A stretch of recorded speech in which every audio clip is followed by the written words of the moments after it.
নমস্কার। আমি হুগলি লোকসভার ভারতীয় জনতা পার্টির প্রার্থী লকেট চট্টোপাধ্যায় বলছি। আমরা এতদিন একটা ভোটের মাধ্যমে ভোট প্রসেসের মাধ্যমে এগিয়েছি। আগামীকাল আমাদের কাউন্টিং আছে, আমাদের ভোট গণনা আছে এবং সবাই আমরা মোটামুটি প্রিপেয়ার হয়েছি ভোট গণনার জন্য। কিন্তু হুগলি লোকসভায় বিশেষ করে আমি কয়েকদিন ধরেই রয়েছি, আজকে বিশেষ করে প্রত্যেকটা কাউন্টিং এজেন্টকে তারা থানায় তারা ডাকছে এবং থানায় প্রত্যেককে তাদেরকে ফোন করা হচ্ছে, নাম্বার নিয়ে ফোন করা হচ্ছে এবং ফোন করে বলা হচ্ছে যে 8টার সময় আপনারা থানায় এসে দেখা করে যান। মানে এই ফোনটা পুলিশের তরফ থেকে কেন করা হচ্ছে?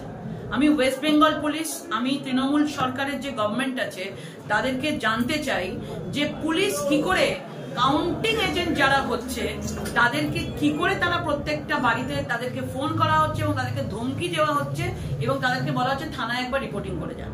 এটা খুব অন্যায় করছেন। যদি কোনো পুলিশ অফিসারের কারুর কোনো দরকার লাগে আপনারা অবশ্যই আমার সাথে কথা বলতে পারেন, তাহলে আমি আপনাদের সামনে গিয়ে থানায় গিয়ে কথা বলতে পারি। কিন্তু আপনারা এইরকম ভাবে কোনো কাউন্টিং এজেন্টকে ডাকতে পারেন না, কাউকে হ্যারাস করতে পারেন না। পরিষ্কার বোঝা যাচ্ছে যে কালকে ভোট গণনা, আপনাদের নিজেদের পায়ের তলার মাটি সরে যাচ্ছে।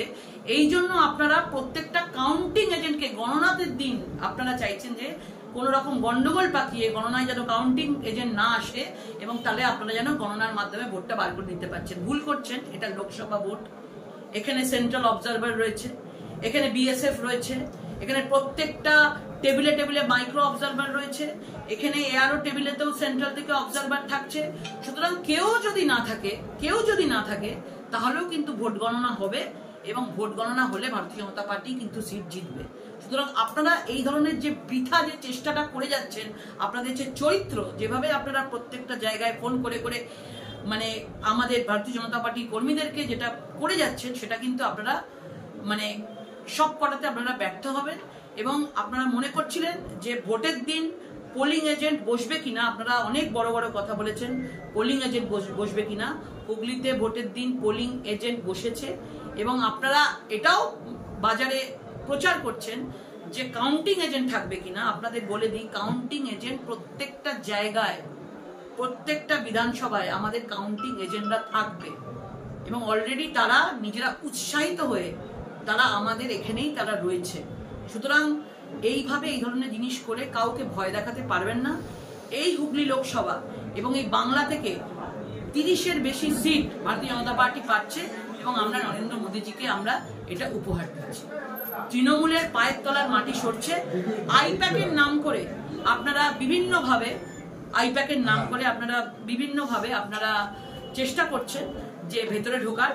খবর আছে আমাদের কাছে, আপনারা প্যারামিলিটারি ফোর্সের ড্রেস আইপ্যাককে বানিয়ে দিয়েছেন যাতে আইপ্যাক ওইখানে দাঁড়িয়ে থাকে এবং ভয় দেখাতে পারে। আপনারা ভাবছেন আইপ্যাক মনে হচ্ছে অন্য ওই গ্রহ থেকে, মঙ্গল গ্রহ থেকে এসছে। তারাও মানুষ, ওদের কাছে যদি আইপ্যাক থাকে, আমাদের কাছে ভারতীয় জনতা পার্টির আরো অনেক কিছু আছে, সেটাও আপনারা কালকে দেখতে পাবেন। এবং বিভিন্নভাবে ভেতরে থেকে নানাভাবে গন্ডগোল করবার কথা পাওয়া যাচ্ছে, আভাস হচ্ছে। কিন্তু আপনারা ভুলে যাচ্ছেন যে তারা যেভাবে আইপ্যাককে কোটি কোটি টাকা দিয়ে বা মাইনে করে আপনারা রেখেছেন, এই ষড়যন্ত্র আপনাদের কালকে বৃথা হবে। একটা কোনো আইপ্যাকের কর্মী রাজনৈতিক ব্যক্তিত্ব ছাড়া কোনো আইপ্যাকের কর্মী কালকে ওখানে থাকবে না। কারণ আমি থাকবো নিজে, আমি কথা দিলাম কোনো আইপ্যাকের কর্মীকে যদি কেউ দেখতে পায় তাহলে সঙ্গে সঙ্গে সেন্ট্রাল অবজারভারকে, বিএসএফ কে জানানো এবং তারা এখানে গন্ডগোল পাকাতে এসছে, কোনো কাউন্টিং করতে আসেনি। এবং কেউ যদি কন্ট্রাকচুয়ালে, আজকে অনেক জায়গা থেকে শোনা যাচ্ছে যে কন্ট্রাকচুয়ালে অনেক লোককে ভেতরে ঢোকানো হয়েছে। আমরা কিছু কিছু কাগজ থেকে আমরা জানতে পেরেছি, ভেতর থেকে কাগজ আমাদের যারা আপনাদের গভর্নমেন্টের যারা ওয়েল উইশার আছে তারা আমাদেরকে জানিয়েছে যে ইচ্ছে করে তৃণমূল সরকার ভেতরে তৃণমূলের লোকজনকে ঢুকিয়েছে এবং আমরা প্রত্যেককে শনাক্ত করতে পেরেছি এবং যাদের শনাক্ত করতে পারেনি আমরা কালকে শনাক্ত করব এবং তাদের জন্য যেন কঠোর থেকে কঠোরতম স্টেপ নেওয়া হয়।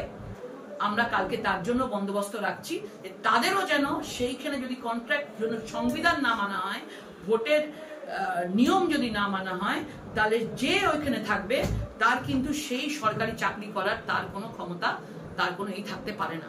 সুতরাং কালকে আমরা পুরোপুরিভাবে তৈরি আছি। এই ধরনের কনস্পিরেসি করে, ষড়যন্ত্র করে আপনারা ভারতীয় জনতা পার্টিকে আটকাতে পারবেন না।